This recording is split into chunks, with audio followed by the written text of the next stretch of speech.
Hello जी, राधे राधे। कैसे हैं आप सब? उम्मीद करती हूँ आप सब अपने घरों में स्वस्थ होंगे, मस्त होंगे। तो मैं भी एकदम से ठीक हूँ। तो ये देखिए, मैंने कल शाम को मेहंदी लगवाई थी।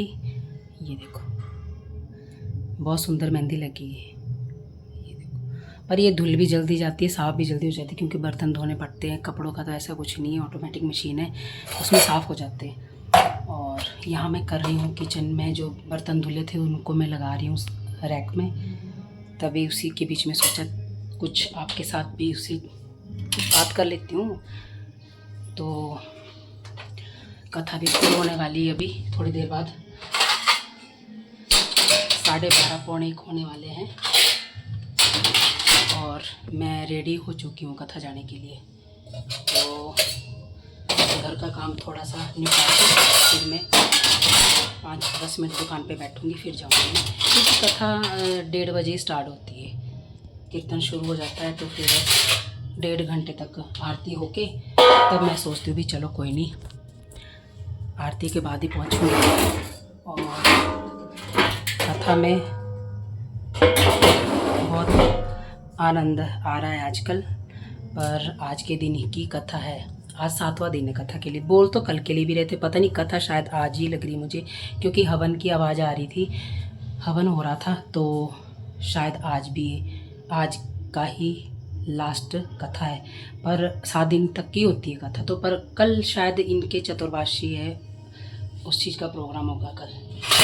तो कथा में आनंद आता है और बैठते भी हैं, 2-3 घंटे बैठ जाते हैं, पर टांगों में बड़ी दर्द हो जाती है। चौकड़ी मार के पता नहीं, अब मेरा वेट बढ़ा हुआ है, टांगों में दर्द हो जाती है, पता नहीं बैठना थोड़ा मुश्किल हो जाता है। और फिर मैं कभी टांग चौकड़ी मार के बैठती हूँ, कभी मैं टांगे खोल के बैठ जाती हूँ फिर।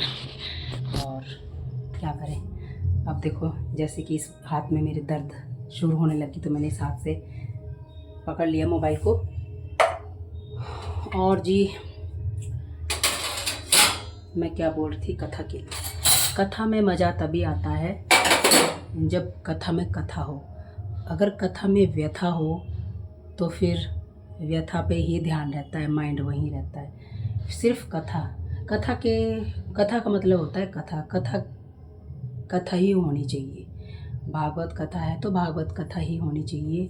जैसे संसारिक व्यथाएं चल पड़ती है बीच में, तो फिर माइंड भी फिर व्यथा में ही पहुंच जाता है। तो फिर कई कथावाचक होते हैं, मैं इनकी बात नहीं कर रही, पर मेरे मन में एक भाव आया था, इसलिए मैं आपसे ये बात शेयर कर रही हूँ। तो कथा में जो होते हैं, कई व्यास जी होते हैं जो कथा में कथा नहीं, बाहर की चीज़ें ज़्यादा, मतलब संसारी चीज़ें ज़्यादा बोलते हैं, तो फिर उस पर ध्यान ज़्यादा जाता है। कथा के टाइम फिर कथा का क्या होता है कि कथा रह जाती है, फिर जब कथा करने की बारी आती है तो फिर कथा शॉर्टकट में बोली जाती है, फिर उतना आनंद नहीं आता, उतना मतलब भाव प्रकट नहीं हो पाता। जब तक भाव प्रकट नहीं हो पाता, तब तक कथा का मज़ा नहीं आता। कथा वाचक के जैसा भाव होएगा, जैसे वो भाव से बोलेंगे, तो वैसे ही भाव श्रोता में आएगा, और श्रोता के अंदर भी वो भाव जागेगा जब वो सुनेगा। तो फिर आजकल कथाएं ऐसी होती है कि भी शॉर्टकट में कथा होती है, बाकी सब कथा में सारी संसारी व्यथा होती है ज़्यादातर। फिर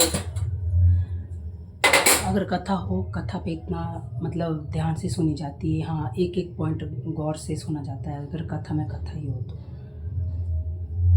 पता नहीं आपको मेरी बात समझ आई होगी कि नहीं आई, पर जिस तरीके से मैं समझाना चाहती हूँ या आपके साथ शेयर करना चाहती हूँ, पता नहीं आपको समझ आ रही है कि नहीं आ रही है, पर चलिए कोई बात नहीं। और बर्तन लगा के अब मैंने जाना है दुकान, क्योंकि आज मैं थोड़ा, अभी मैंने रेस्ट कर लिया। सुबह मैं गई थी मॉर्निंग वॉक के लिए, मॉस्को को घुमाने साथ में ग्राउंड, तो उसकी भी मैंने वीडियो डालूँगी। और उसके बाद आई फिर जो मॉस्को के होते हैं मैट वगैरह, मैं डेली धोती हूँ उनको, बाथरूम करता है ना, तो मैं डेली धोती हूँ उनको ताकि स्मेल ना हो। मैं आपको दिखा भी देती हूँ, ये देखो, ये देखो, ये मैंने मॉस्को के लिए स्पेशल मैट लिया हुआ, ये मैं यहाँ बरांडे में बिछाती हूँ ताकि इसी के ऊपर सुसु करे। ये मैट है, इसके ऊपर भी सुसु पोटी करता है, और एक वो पर मैंने टंगा हुआ वो वाला, वो उसके ऊपर भी, और जो पर 2 ग्रीन कलर के छोटे मैट है उसके ऊपर भी। ये मॉस्को के लिए स्पेशल मैंने मैट रखे हुए। वो सुसु पोटी वो ऐसे नहीं करता, मतलब कहीं पे भी हर कहीं कर दी उसको, मतलब अभी बच्चा है, बीच बीच में उसको मतलब ऐसा हो जाता है, वो कर देता है। अगर उसको मैट नहीं दिखेगा ना नीचे फर्श पे, तो वो कर देगा बाथरूम नीचे। पर हमने उसको आदत डाली है सिर्फ मैट पे ही करेगा, बाथरूम भी और पोटी भी। तो फिर मैं डेली धोती हूँ ताकि स्मेल रहती है ना, उसकी स्मेल आती है। अब वो बड़ा हो गया हुआ, खाना खाने लग गया हुआ। पहले तो 2 महीने तक मैंने उसको सैर लेके दिया मॉस्को को, और अब मैं उसको मतलब जैसे 3 महीने का हो गया, मैं उसको 15-20 दिन पहले ही खाना स्टार्ट कर दिया था, चपाती। अभी सुबह भी मैंने उसको चपाती दी, दूध दिया, चावल भी दिए, और मैंने घर का थोड़ा पनीर मक्खन निकाला था। जो मक्खन के बीच में से जो दूध निकलता है, उसका मैंने पनीर बनाया था। वो पनीर मैंने मॉस्को को खिलाया। वो इस टाइम मतलब सुबह 8 साढ़े 8 बजे मैंने उसको खिलाया था। तो इस टाइम उसको मतलब अब उसको ज़रूरत नहीं पड़ेगी, क्योंकि उसको 3 चपाती दी थी मैंने और पनीर दिया था। तो अभी मैं लंच में ही करवाऊँगी उसको, 1-1 डेढ़ बजे के बीच में ही उसको खाना खिलाऊँगी, क्योंकि ज़्यादा खाना नहीं। क्योंकि उसको जब हम घुमाने लेके गए थे, तब उसको एक अंडा भी खिलाया था होटल से लेके, बाहर ही। तो फिर मॉस्को की डाइट का ध्यान रखना पड़ता है, बच्चा है बोल नहीं पाता। अब देखो, मैंने मना करी थी बच्चों को कि हम डॉगी नहीं रख सकते, क्योंकि हमारे पास जगह नहीं है, एरिया कम है। फिर बच्चे परेशान कर दिया, पारस ने खासकर परेशान किया कि मेरे को लाना है, डॉगी चाहिए, तो मेरे को चाहिए, पता नहीं इसके दिमाग में क्या। तो फिर ट्विंकल तो इससे पहले से बोलती थी, पर मैं मना करती थी, मैं टाल देती थी। भी जगह नहीं है हमारे पास, इतने कमरे भी नहीं है हमारे पास। एक कमरा ये अंदर है, उसमें ट्विंकल सोती है। एक कमरा बड़ा ऊपर है, उसमें पारस होता है, और हम तो यहाँ पे मियाँ बीबी गुजारा करते हैं। चलो, जैसे भगवान रखे, खुश रखे, बस इतना ही भगवान से प्रे करती हूँ कि हम जितना भगवान ने दिया हम उतने में खुश हैं। मेहनत करके कमाए उसमें ही खुश रहे, भगवान करे हमारे अंदर कभी लालच ना आए। तो फिर मैं एरिया करके मना कर रही थी, भी हमने डॉगी नहीं पाल सकते, हमारे पास जगह नहीं है। तो फिर पारस ने जिद करके ले ही आया, लुधियाना से लेके आया था, गोल्डन रिट्रीवर है ये। तो फिर लुधियाना से लेके आया। उसके बाद मेरे जिस दिन आया ना, मेरे मन में थोड़ा ऐसा हुआ भी है, क्यों लेके आया इसने, अब गंदी पोटी शिशु सब कुछ करेगा। पर अब देखो, मतलब अब इन दोनों का, पार्स का और ट्विंकल का मोह थोड़ा उसके पास मतलब ऐसा होता है कि भी हम बस प्यार करेंगे। जब प्यार करने का, तो उसको उनको दिखेगा ना प्यार करते हैं, तो फिर हमारा होता है उसकी सेवा करने का। अब खाना खिलाने का काम मेरा है, और सुबह सुबह जब उठता है मॉस्को, तो वो पहले ही भो भो करने लग जाता है, भौंकने लग जाता है। और यहाँ बेड थोड़ा छोटा है ना हमारा, जो ये बेड कम सोफ़ा है, तो इसके ऊपर आसानी से ना चढ़ जाता है, थोड़ा बड़ा हो गया ना, चढ़ जाता है। और फिर हमारे को ऐसे खाने लग जाएगा, हाथ का चबाने लग जाएगा, उठाने लग जाएगा कि मुझे सुसु पोटी जाना है बाहर। वैसे तो मैं अंदर मैट बिछा के रखती हूँ उसको, रात को वो सिर्फ सुसु करता है। तो फिर उन्होंने फिर बाहर जाके उसको वो पोटी कर लेता है जितनी उसने करनी होती है। बाकी हम घुमाने ले जाती है, फिर भी कर लेता है वो पोटी। 3-4 बार ही सुबह सुबह पोटी करता ही करता है।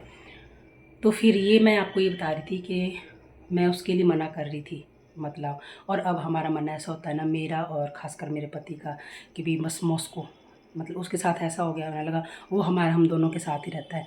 पहले हफ्ता 2 हफ्ता पारस ने अपने पास सुलाया उसको, और उसके बाद हमने जब हमारे पास होता है तो वो फर्श पे ही सोता है हमारे पास, वो बेड पे नहीं सोता। जब वो पार्स के पास होता है तो पार्स के बेड के ऊपर सोता है, फिर वो मतलब फर्श में नहीं सोता। ऐसा नौटंकी करता है, और उसको उसके पापा से थप्पड़ भी लगते हैं अगर वो कहना नहीं मानते। मतलब उस तरीके से नहीं मारते वो, थोड़ा बच्चे करके डांट करके थप्पड़ उसके करके भी चल डर जाएगा, तो फिर गंदी बातें नहीं सीखेगा। कोशिश कर रहे हैं उसको मतलब वो घर के अंदर गंद ना करे, और सिखाना पड़ेगा, वो हमारा फ़र्ज़ है, हम सिखाएंगे उसको। और बाहर ही, ताकि वो गंदा जो भी वो कुछ करे, क्योंकि घर की सफाई स्वच्छता भी बहुत ज़रूरी होती है। और तभी लक्ष्मी माता भी प्रसन्न होती है जब हमारे घर में सफाई रहती है। और सुसु पोटी बाहर करे तो अच्छा ही है। कहाँ से बात मैं कहाँ लेके आ गई। और अभी देखो भागवत के लिए भी टाइम हो ही रहा है, और फिर अब मैं चलती हूँ। मेरे थोड़े से बर्तन मैं बाद में करूँगी, धोऊंगी इनको, क्योंकि अभी ये लोग लंच करने आएंगे, फिर साथ के साथ में बर्तन करूँगी। फिर अब मैं बर्तन करूँगी तब जब मैं कथा से आऊँगी। और अभी मैं जा रही हूँ थोड़ी देर दुकान पे। फिर नहीं तो पतिदेव बोलेंगे आज दुकान पे नहीं आई। थोड़ी देर दुकान पे जाऊँगी और उसके बाद मैं जाऊँगी कथा में। तो फिर मिलते हैं, बाय बाय।